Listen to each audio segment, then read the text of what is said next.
Taste the Daily. அண்மை செய்தி. தமிழக தணிக்கை அதிகாரி ஜெய்சங்கர் நீக்கப்பட்டதால் சர்ச்சை வெடித்திருக்கிறது. தணிக்கை அதிகாரி மீதான தமிழக அரசு நடவடிக்கை குறித்து விரைவில் ஆலோசிப்பதாக சிஏஜி அதிகாரிகள் தகவல் தெரிவித்திருக்கிறார்கள். விவரங்களோடு இணைந்திருக்கிறார் செய்தியாளர் கணபதி. சிஏஜி அதிகாரிகள் இது தொடர்பாக என்னென்ன விஷயங்களை குறிப்பிட்டு பேசியிருக்கிறாங்க?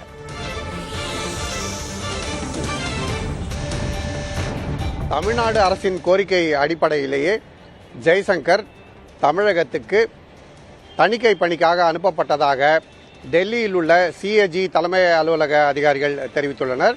ஆகவே அவரை தமிழ்நாடு அரசே அங்குள்ள பணிக்கு தேவை என அழைத்து கொண்டது. இப்போது தமிழ்நாடு அரசே திருப்பி அனுப்பியிருக்கிறது. ஆனால் ஜெய்சங்கரை பொறுத்தவரை அவர் விதிகளை பின்பற்றியே, அதாவது ஒரு தணிக்கையிலே எப்போது ஒரு கேள்வி எழுப்பப்படுகிறதோ அதற்கு சரியான பதில் அளித்த பிறகே அந்த கேள்விக்கு பதில் அளிக்கப்பட்டதாக ஒத்துக்கொள்ள வேண்டும். அந்த விதிமுறைகளை எல்லாம் சரியாக பின்பற்றிதான் அவர் நடவடிக்கை எடுத்திருக்கிறார். எல்லா விதிகளையும் முறையாக பின்பற்ற வேண்டும் என அவர் வலியுறுத்தியதாகவும், இதனால் காலதாமதம் ஏற்படுகிறது என தமிழக அரசு அவரை பணியிலிருந்து திருப்ப அனுப்பியிருப்பதாகவும் அவர் சிஏஜி தலைமை அலுவலகத்துக்கு தகவல் அளித்திருக்கிறார். அதாவது விதிகளை எந்தவிதமான மீறலும் இல்லாமல் பின்பற்ற வேண்டும் என்ற நடைமுறையை ஜெய்சங்கர் பின்பற்றினார் எனவும், ஜாயிண்ட் சிட்டிங் என சொல்லப்படும் தணிக்கை அறிக்கை மீதான நடவடிக்கை குழுக்கள் ஆலோசனை நடத்தும் போது அதிலே தணிக்கை குழு எழுப்பிய கேள்வி, அதற்கு சம்பந்தப்பட்ட பதிலளிக்க வேண்டிய அதிகாரி, இதை தவிர உயர் அதிகாரிகளும் பங்கேற்கிறார்கள். அப்படி பங்கேற்கும் போது விரைவாக பல விஷயங்களை செய்து முடிக்க வேண்டும் என்பதற்காக பல தணிக்கை கேள்விகளுக்கு விரைவாக அவர்கள் முழுமையான ஆலோசனை இல்லாமல் விரைந்து தங்களுடைய பதில்களை அளித்து இந்த பிரச்சனை முடிக்கப்பட்டதாக தெரிவிக்கிறார்கள் என்பதே அவருடைய குற்றச்சாட்டாக இருந்திருக்கிறது. இந்த குற்றச்சாட்டை தமிழக அரசு ஏற்றுக்கொள்ளவில்லை. இவரது நடைமுறைகள் காரணமாக தணிக்கை பணிகளிலே கடுமையான தாமதம் ஏற்படுகிறது. கடுமையான தாமதம் ஏற்படுவதால் பிற பணிகள் பாதிக்கப்படுகின்றன போன்ற பல்வேறு காரணங்களை சுட்டிக்காட்டியிருக்கிறார்கள். ஆகவேதான் உயர்மட்ட அளவிலே தமிழ்நாடு அரசு இந்த நடவடிக்கையை எடுத்து அவரை திருப்பி அனுப்பியிருக்கிறது. ஆகவே இனிவரும் காலங்களிலே ஒருவேளை சிஏஜி அதிகாரிகள் பணிக்கு தேவை என டெபுடேஷன் கோரிக்கையை தமிழ்நாடு அரசு வைத்தால் அதை சிஏஜி தலைமை அலுவலகம் ஏற்குமா, அல்லது மிகவும் கவனமாக இந்த விஷயத்தை பரிசீலனை செய்த பிறகே அதன் மீதான முடிவுகளை எடுப்பதற்கான வாய்ப்புகள் இருக்கிறது. நடைபெற்றிருப்பது அனைத்துமே தமிழ்நாடு அரசின் தணிக்கை, அதாவது உள்ளாட்சி அமைப்புகள் செலவுகள் தொடர்பான தணிக்கை. ஆகவே இதிலே சிஏஜியின் தணிக்கை என்று நேரடியாக எதுவும் இல்லை எனவும், ஒரு சிஏஜி அதிகாரி தமிழ்நாடு அரசு பணியிலே டெபுடேஷனில் சென்று அங்கே தமிழ்நாடு அரசுக்காக பணியாற்றிய போது நடந்துள்ள சம்பவம் எனவும் சிஏஜி அதிகாரிகள் விளக்கம் அளித்திருக்கிறார்கள். ஆகவே இந்த விஷயத்திலே நேரடியாக சிஏஜியின் தணிக்கை எதுவும் சம்பந்தப்படவில்லை, தமிழ்நாடு அரசின் தணிக்கை தான். ஆனால் சிஏஜி அதிகாரி ஒருவரை தமிழ்நாடு அரசு பணி நியமனம் செய்வதால் அவர் அங்கே இந்த நடவடிக்கைகளிலே ஈடுபட்டிருக்கிறார். அந்த நடவடிக்கைகள் சரி இல்லை, எங்களுக்கு ஒத்துவரவில்லை என தமிழ்நாடு அரசு அவரை திருப்பி அனுப்பியிருக்கிறது. ஆகவே சிஏஜியை பொறுத்தவரை அவர்களுடைய தணிக்கை நடவடிக்கைகளிலே எந்தவிதமான பாதிப்பும் ஏற்படவில்லை.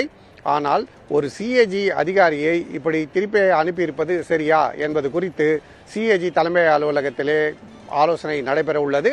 அந்த ஆலோசனையின் இறுதியிலே ஜெய்சங்கர் அளித்துள்ள தகவல்களை பரிசீலனை செய்து அதன் அடிப்படையிலே என்ன நடவடிக்கை எடுக்க வேண்டும், தமிழ்நாடு அரசு எடுத்திருக்கும் இந்த நடவடிக்கைக்கு ஏதேனும் எதிர்வினை தேவையா என்பதையெல்லாம் சிஏஜி அதிகாரிகள் முடிவு செய்ய இருக்கிறார்கள். கார்த்திகேயன். கணபதி, நீங்க நிறைய காரணங்களை சொல்லியிருக்கிறீங்க. தமிழ்நாடு அரசு நீக்குவதற்கான காரணங்களாக தணிக்கையில் நிறைய காலதாமதம் ஏற்படுகிறது, நிறைய காரணங்களை சொல்லி நீக்கி இருக்கிறாங்க. இந்த தமிழக அரசுக்கும் மத்திய அரசுக்குமான இந்த மோதல் போக்கு இந்த ரெண்டு அரசுகளுக்கும் இடையில் இருக்கக்கூடிய உறவுல விரிசலை கொண்டு வரும்னு பார்க்கலாமா? என்ன தாக்கத்தை ஏற்படுத்தும்?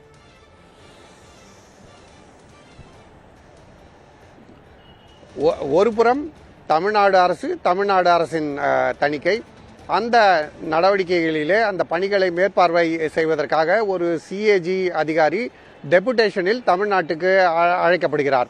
தமிழ்நாடு அரசுதான் அவரை அங்கே அந்த பணியிலே நியமனம் செய்து அந்த பணியை செய்ய சொல்லி அந்த பொறுப்பை அவருக்கு அளிக்கிறது. அந்த சமயத்திலே தொடர்ச்சியாக அவரது தணிக்கை கேள்விகள், தணிக்கை நடைமுறைகள், அவர் பின்பற்றும் விதிகள் ஆகியவற்றின் காரணமாக தொடர்ச்சியாக தாமதம் ஏற்படுகிறது என உள்ளாட்சி அமைப்புகளின் அதிகாரிகள் புகார் அளித்திருக்கிறார்கள். அந்த புகார்களை தமிழ்நாடு அரசு பரிசீலித்து அவர் தனது நடைமுறைகளை மாற்றிக்கொள்ள வேண்டும் என தெரிவித்திருக்கிறது. ஆனால் அப்படி செய்ய அவர் மறுத்துவிட்டார். விதிப்படிதான் எல்லா நடைமுறைகளையும் பின்பற்ற வேண்டும். இந்த ஜாயிண்ட் கன்சல்டேஷன் நடைபெறும் போது, அதாவது கூட்டாக யார் செலவு செய்தாரோ அவருக்கு எதிராக என்ன தணிக்கை கேள்வி எழுப்பப்பட்டதோ, இந்த துறையின் மூத்த அதிகாரிகள் யார் யார் என்பதும் எல்லோரும் ஒன்றாக ஒருங்கிணைத்து தான் இந்த மாதிரியான ஆலோசனை கூட்டங்கள் நடைபெறுகிறது. அதிலே மூத்த அதிகாரிகளே தணிக்கை கேள்விகளுக்கு பதில் சரியாக அளிக்கப்பட்டிருக்கிறது, திருப்திகரமாக இருக்கிறது என முடிவு செய்துவிட்டால் அதன் பிறகு மீண்டும் மீண்டும் தணிக்கை அதிகாரி கேள்விகளை எழுப்பக்கூடாது என்பதுதான் தமிழ்நாடு அரசின் நிலைப்பாடாக இருக்கிறது. ஆகவேதான் தமிழ்நாடு அரசு அவரை பதவியிலிருந்து நீக்கம் செய்திருக்கிறது. அப்படி நீக்கம் செய்திருப்பதால் சிஏஜியுடைய தணிக்கை பணிகளிலே எந்த விதமான பாதிப்பும் இல்லை. ஆனால் சம்பந்தப்பட்டவர் ஒரு சிஏஜி அதிகாரி, அதுவும் மூத்த அதிகாரி என்பதால் சிஏஜி தற்போது இந்த விஷயத்தை பரிசீலனை செய்து கொண்டிருக்கிறது. இதிலே மத்திய அரசின் நிதி அமைச்சகம் ஆகியவற்றுக்கு எந்த விதமான நேரடியான தொடர்பும் இல்லை எனவும் சிஏஜி அதிகாரிகள் தெரிவித்தார்கள். ஏனென்றால் சிஏஜி என்பது சுதந்திரமாக நடைமுறையிலே உள்ள அமைப்பு. அதன் நடவடிக்கைகள் அனைத்துமே சுதந்திரமாக செயல்பட வேண்டும் என்ற நோக்கத்துடனேயே அமைக்கப்பட்டிருக்கின்றன. ஆகவே மத்திய அரசு இந்த நியமனத்திலோ அல்லது அவர் பணியிலிருந்து நீக்கப்பட்டதிலோ எந்த வகையிலுமே சம்பந்தப்படவில்லை. சிஏஜி மற்றும் தமிழ்நாடு அரசுக்கு இடையிலான ஒரு நடவடிக்கையாகவே இது பார்க்கப்படுகிறது. ஆகவே சிஏஜி அதிகாரிகள் தமிழ்நாடு அரசின் இந்த நடவடிக்கை சரியா, தமிழ்நாடு அரசின் தணிக்கை விதிமுறைகள் இப்படி இருப்பது சரியாக பார்க்கலாமா அல்லது அது விதிமுறைகள் மீறலாக கருதலாமா, தங்களுடைய அதிகாரிகள் வரும் காலங்களிலே தமிழ்நாடு அரசு தணிக்கைகளிலே ஈடுபடும் போது இது போன்ற நடைமுறைகளை எப்படி மேற்கொள்ள வேண்டும் போன்ற பல்வேறு விஷயங்களை ஆலோசனை நடத்த இருக்கிறது. அதன் அடிப்படையிலே இறுதியான முடிவுகளை, நிலைப்பாடுகளை சிஏஜி அதிகாரிகள் எடுப்பார்கள் என எதிர்பார்க்கலாம். ஆகவே இதிலே மத்திய அரசுக்கு நேரடியாக எந்த விதமான தொடர்பும் இல்லை என்பதை மிகவும் தெளிவாக சிஏஜி அதிகாரிகள் தெரிவித்தார்கள். கார்த்திகா, கண்டிப்பாக கணபதி, இந்த நீக்கப்பட்ட இந்த சர்ச்சை விவகாரம் தற்பொழுது மிகவும் பெரிய சர்ச்சையாக இருக்கிறது. இதற்கு என்ன மாதிரியான ஆலோசனைகளில் சிஏஜி அதிகாரிகள் ஈடுபட போகிறாங்க, என்ன மாதிரியான விளக்கத்தை தரப்போறாங்க அப்படிங்கறத பொறுத்திருந்து பார்க்கலாம். தற்போதைய விவரங்களுக்கு நன்றி.